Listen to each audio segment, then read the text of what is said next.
Istanbul is a mixture of the Western and the Eastern, the non-religious, the secular, and the religious, the Islamic. This can be seen very clearly in different districts of Istanbul. The university I was working at, Boğaziçi or Bosphorus, is in a very European, very secular, rather rich area. I remember Ramadan 2006, October 2006, just after I arrived there to teach at Boğaziçi for a semester.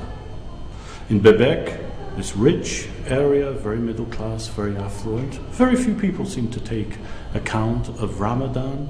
And I remember one lunchtime going to eat in a restaurant which seemed like any restaurant in the Western world.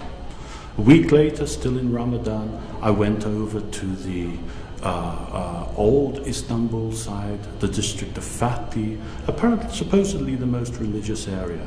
I went to buy some meat, and of course shops open during the day, but nobody was eating anything. The cafes were all shut. Nobody was drinking, nobody was eating, and perhaps worst for most Istanbulus, most of whom smoke, nobody was smoking. Only at sundown would they be able to eat, drink, and smoke. The Islamic influence is very clear in Turkey, in Istanbul, as in all big cities, and especially in the country areas. Turkey, although it's a secular society, is well over 90% Islamic, and the great majority of people are quite religious. This can be seen in the university.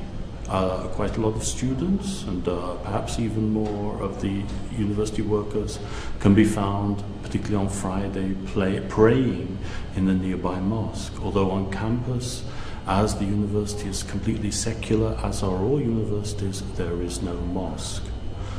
A number of students, a number of female students are also Islamic. However, until very recently, just a couple of weeks ago, they were not allowed to wear any sign of religious affiliation at all. Girls were not allowed to wear Islamic headscarves.